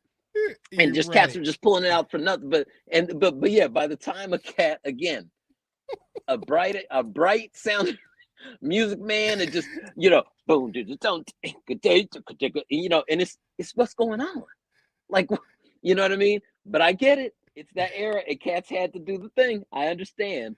But then later Right. on, now we have perspective, and right, and now it's in context. So, it's something different, and I do think that is what we have coming with this sort of post Dilla super capable drummer. Yeah. Yeah. Right. Man, Uh-huh. I'm sorry. Keep going. Man, just reminded me of something I have to share. This junk is hilarious. I mean, Yeah, man, please. sometimes Sometimes the internet, sometimes brother. the internet just wins, right? Yes. So, but as you're talking about like uh slapping and whatever, man, I was somebody sent me I'm gonna see if I can pull it up here real quick. um I gotta put it on the computer here, see if it'll come up. Mm-hmm. So there it is. So let's see here. And it's basically exactly what you just talked about. Um and we'll see if Mm-hmm. okay, so let's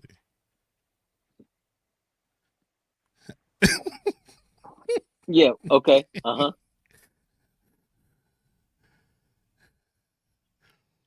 So this cat is Uh-huh. at a rehearsal. The bass player.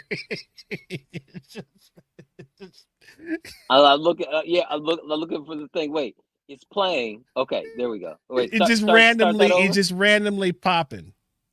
Oh, okay. I see. I can't hear the audio on it, but you're saying, yeah, first day of rehearsal. Yeah, we got a solid bass player, and you're saying it's a whole lot of yeah, like what And we right, want and that's to, right, and that's solid. That's man, dude. That junk was bruh. hilarious. Yeah, But yeah, yeah. Right, right. Yeah, we got a solid you bass know, player. Yeah, we but could have and fun with this thing. yeah, yeah, right, right. Because that is a whole other conversation right there. But in terms of those rhythm sections, I'm glad that we actually got to talk about that. Chris Dave and Derek Yeah, Hodge. man. We got Yeah, to man. mention Pino Palladino, the era of Questlove, which is the Right. era of Pino Palladino, which is with Questlove, because Pino Palladino has been a different guy through different iterations. You know what I mean? So Talk so about yeah, that. Talk about that. Boys of Summer. yeah, man, dude, that wait, now, Boys of Summer. Because he was. It, it, That's Dino's, him. yeah. That's all Palladino with and Fretless, he and fretless. yes, that in that fretless day and age of Pino Palladino, which is, Yep. man, which is, again, man, I was confused when somebody told me uh that he was playing with D'Angelo and that he was in Philadelphia. I was like, wait, who? I was just and they played me, yo, that's Pino Palladino on bass. I was like, no, no. Pino is actually a different cat with a different sound. But I was like, man, Right. maybe somebody has the same first name. But it took a minute before I understood that this dude with this deep P bass sound was, you know what I mean? Was He brought that yeah, mug back, bro. He yeah, brought that exactly. he brought that mug back Bro, hard. he brought it back hard, and it reverberated throughout everyone. When I moved back from Australia to Atlanta, I was like, wait a minute, man. I was like, man, all the cats around here are playing, P basses. Like P like, bases. whoa, P bass. When did Yeah. like P basses were all throughout the city? Doggone Robbie Hanley, the great Robbie Hanley, of course, the great Mm, Kevin Scott, and mm, yeah, and there's yeah. one other cat, man, who was playing. I can't, it's Yeah. not coming to my mind right now, but it just seemed like Yeah. Yeah. everybody Yeah. had that, and now that's a big demand. That sound, reduplicating that. Man, our brother Russell Gunn Russell who's Gunn. Uh got huh. so many great stories, man. But he was telling that story about when he was on the Voodoo tour, Uh and huh. he didn't know who he was like, man, who's the bass player? He was wondering who the bass player was on the record. Right. He saw some 6'5" cat. He Uh was huh. like, he was like, you gotta be the bass player. It's funny to hear him tell this story, man, because it was Right. like he was like looking for this cat, man. Who is the bass player on this record? Right. Uh, and Right. then yeah, and it turns out to be Pino. I had Pino and Chris Dave down, and I Okay. mean, there's Good. so many. So let's look. We're gonna do a lot more stuff here, but We got a lot let's more wrap stuff. it up a little bit. There's a Absolutely. bunch of people that we Absolutely. didn't even get to. One of my favorite rhythm sections of all time, which is John Bonham and John Paul Jones of Led Zeppelin. You read Um, my mind. I feel like the thing that we maybe missed, didn't get to, was bands. And I actually, and for next time, what I'd like to hear you start off with is maybe, again, like talking about Jones and Bonham. And I actually would like to hear you talk a little bit about Geddy Lee and Neil Peart, man. those are, I mean, those are Yeah, two I'd like to hear you talk about that. huge. You know, Um, and yeah. So I would love Mike, to start yeah, maybe there. Yeah, yeah, I'd love to Mike start Clark, maybe with bands. Yeah, absolutely, Mike Clark, Paul Jackson Jr. We didn't even get into a the hundred, straight, 100%. Elvin And Jones and then Jimmy right, and that's not Garrison, without getting exactly, Philly Joe and exactly. Paul Chambers. Hmm. There's so many, man. Sting and Stuart Copeland. Uh, Actually, I would like to. So okay, that's fine, because I actually want to hear you and talking about those, especially the Led Zeppelin, the Police, and Rush. I would like to hear yes, you go in depth yeah, about those a bit. absolutely, You know what I mean? yeah, Well, yeah. Whether I'm yeah, with you hosting or not, I yeah. want to hear. I would Okay, really want to hear you get into that. And then before we sign off, also just let me say, uh, not at all to sort of put you in a box, but man, as far as rhythm sections, and anybody in Atlanta would agree, Chris Burroughs, Craig Shaw, well, that don't that that's 20 plus years. bro. Let me tell you something. Yeah, I yeah. never have a problem hearing you play with the great musician Craig The Shaw. great, the great. It's it's Uh huh. it's even underwhelming to say how great Craig is. People don't. This cat works on cars during the day. He runs his family's body shop during the day. He doesn't even play full time upright bass, Man, and it's Craig's one of those. I have a million Craig stories. Mm-hmm. But just like, I mean, he's a cat that I was fortunate enough, man, to get with when I was developing a lot of stuff, or trying to develop a lot of stuff, I should say. And he was my anchor man in that, because he supported me as I was finding my way in that straight ahead Mm-hmm. language, Mm-hmm. and Mm-hmm. having him as just as a partner in that, man, it's really it's something that I don't take it for granted, man. And Sure. it's you really can't even put a uh an amount on what that's worth, is to have Sure. someone that is that good to as to help you develop.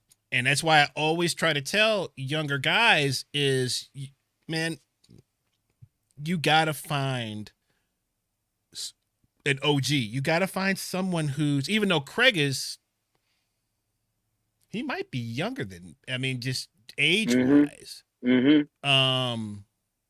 But in that world, he was, Mm-hmm. it's like dog years ahead of where I was. Yeah, sure. So, Sure. Sure. Sure. Sure. but you have to find someone who has the experience, Mm-hmm. who, is willing to tolerate you. Mm-hmm. So you better be Mm-hmm. cool, and you Mm-hmm. better be grateful.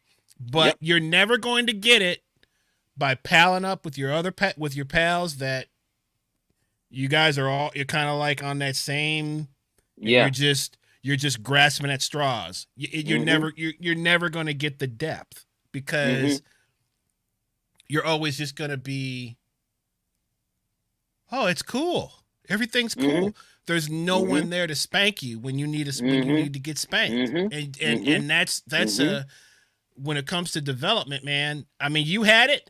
Look, I'm going to just take a chance and say the great Please Forrest do, Robinson bro. was your Forrest, having that cat in your arsenal, man. What, I mean, dude, am I wrong? I mean, that was like, You are not how wrong at many all, times did man. he save you, man? How many times it's Oh, like, yeah, no, man, completely. Because it's the same thing. We're in similar ages, but uh, Forrest as a musician, certainly, let's say as a player, he was just more mature right. than where I was. And playing with Forrest Robinson, especially when we got to do a lot of the electronica stuff, the Tria de Mm, Luna, and playing drum and bass and stuff like that.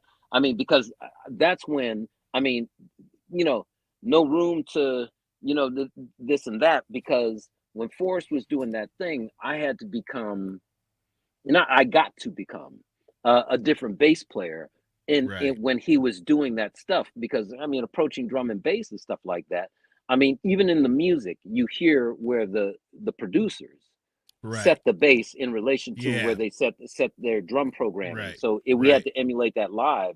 But just to even be in that space but stay on it while he was doing all this stuff, I mean, man, I grew tremendously just from being on that dude's Mm-hmm. hi-hat for years, you know what I mean? Mm-hmm. So yeah, so I Mm-hmm. mean, just it's nice. So it actually is nice to sort of give an accounting of our own experience being in rhythm sections, Yeah. which I I know don't. we Yeah. both have years, to say nothing of our playing with one another, but we Right. also have years of experience with other people. But like I said, man, on that next show, I want to hear you get into the Police, Rush, Yeah. and yeah, the Police, Rush, and who was Zeppelin. the other, and Zeppelin. Zeppelin. Yep, Mm. yep. Okay, Just as I want to hear you talk about Michelle and Gene Lake.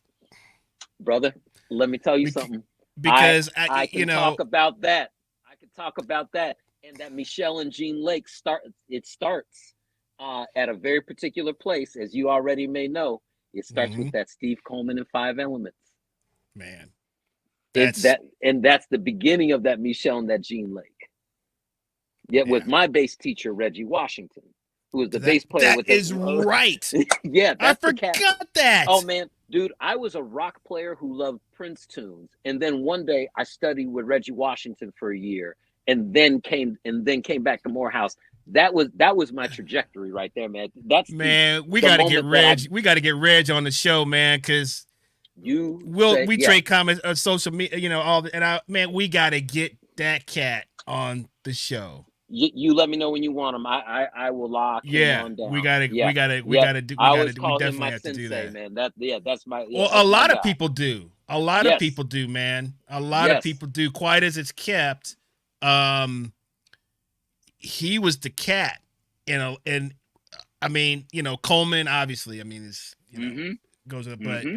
when all those guys talk about, they talk about Reggie, man, as if Right, right. you know. Oh yeah, oh yeah. So he's So definitely one of those guys, man. But yep, yeah, there's so many. I absolutely. mean, David Garibaldi, Rocco Priesta from Tower of Power. And I Without mean, a doubt. I had a million. I had a million. Lenny White, Stanley Clark, Zigaboo, and George Porter. Oh, that's the Um, one that I meant to bring up. That's the one I meant to look, Chris. yep, Okay, look. yep, I my device is telling me that it's getting ready to wind me down, so I don't yes, want it to cut sir, off while yes, I'm sir. in mid sentence because you're saying all the right words right there. See, I know, and it's like I'm getting That charged Zig up for and another Porter. 2 hour. That's another Yes, 2 hours right there, man. it Another is. 2 hours. Yes, sir. So, Yes, sir. all right. So we're gonna take a couple of one question here.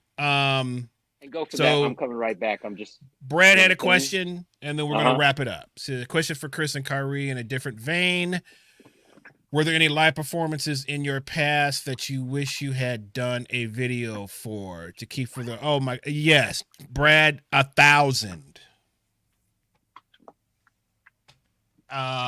I think every musician would probably say that. I mean, there were some magical nights of just whenever, but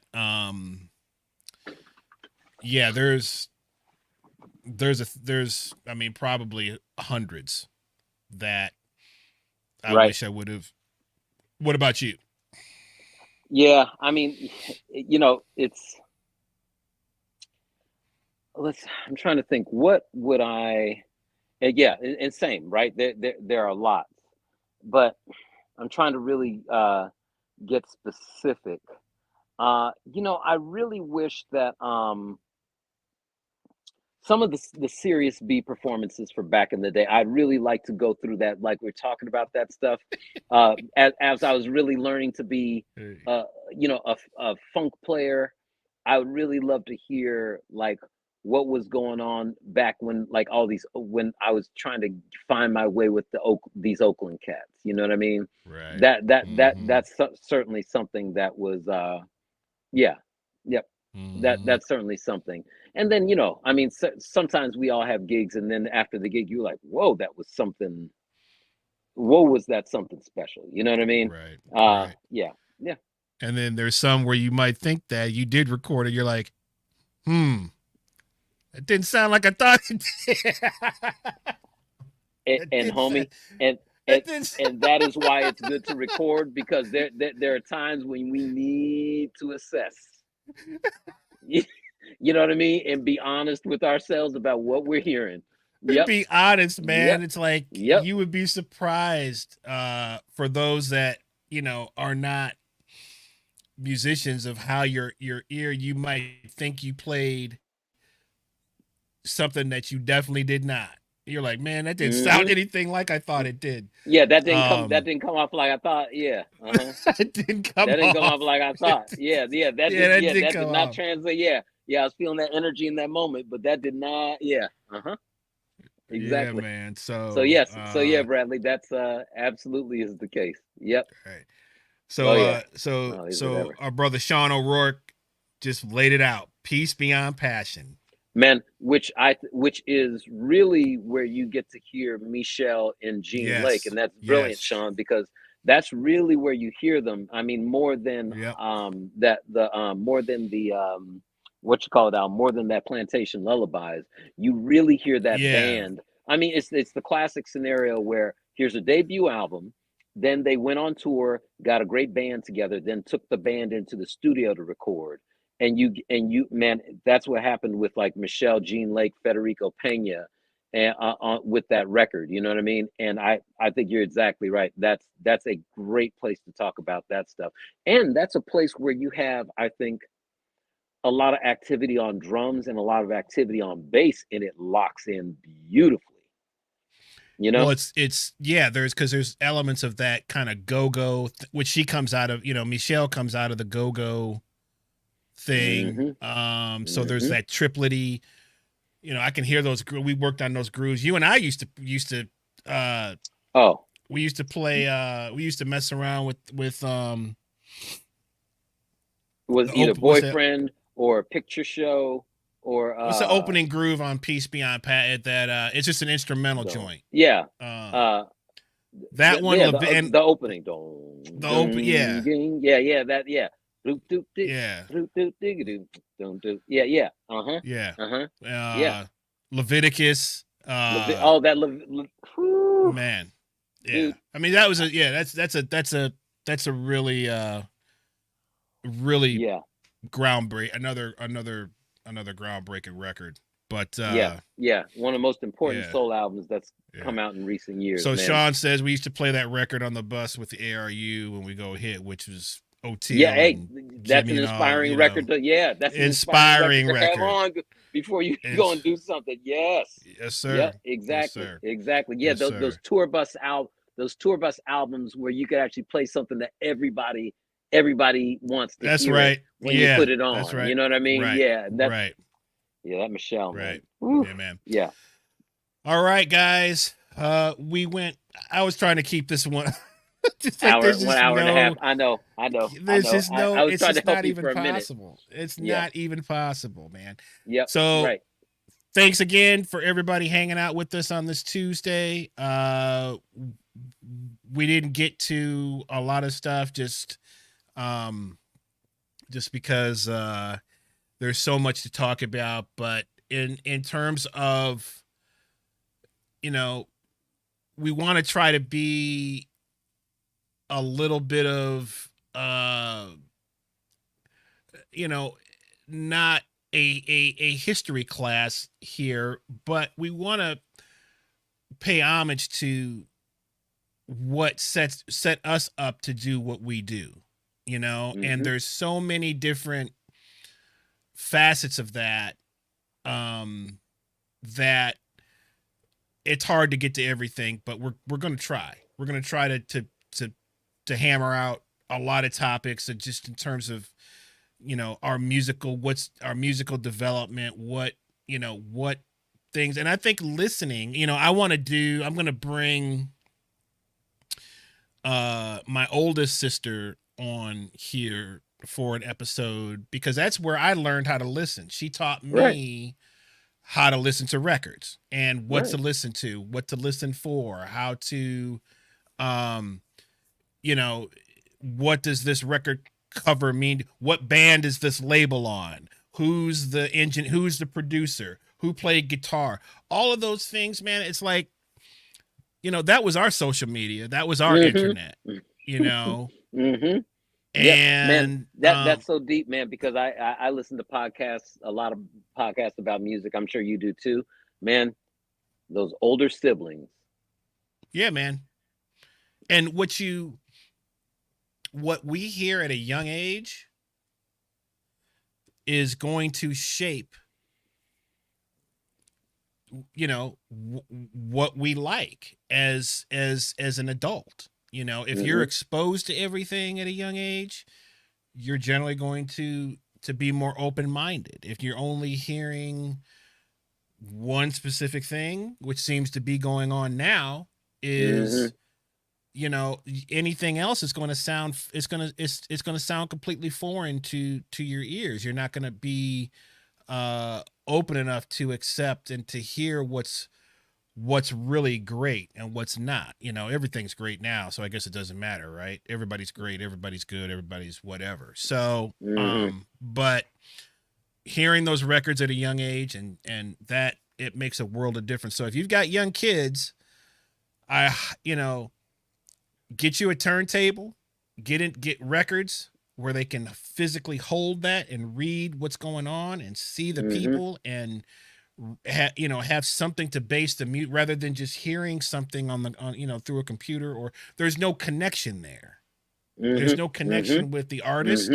There's no connection with how the stuff was recorded, who's playing on those songs.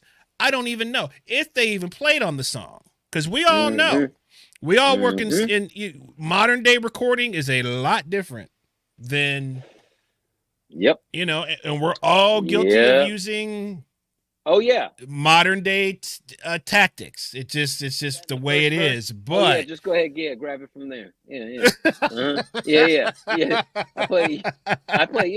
That section came up when in the song. Oh yeah, grab that. Yeah. So sure we do. But there's a lot of, it was art, we need to get our kids back into art and respecting art and all those kinds of things. So guys, this is going to be on the YouTube channel. It will be under the live category for those who want to go back and just have it on, check it out. It's also, I'll put it in the playlist of the Chop It Up Tuesdays. We're going to have our great brother Khari on periodically for different reasons. He is now a true friend of the show, and he will be how should I say, he'll be on probably more than he wants to. I'll just put it to you like that. More than he wants to. I'll take that. But yes, Brother Tyrone will be back next week as his school obligations will be over on Tuesdays. So we'll be back into our regular routine. Share this. That's a big help, is to share on social media, wherever you, Facebook, blah, blah, blah, whatever, YouTube. Share it on your page, share it with your friends, at least to get the word out for what we're doing. If you know people that might be interested in this type of stuff. So thank you again, Khari. And man, my pleasure again. Yep. Thank you for doing this. And man, I'll be tuning in. I will tune in next week. Can't wait to hear what y'all get into. Absolutely. So we want to thank everybody, and we will see you guys next time. Peace. Peace, everybody.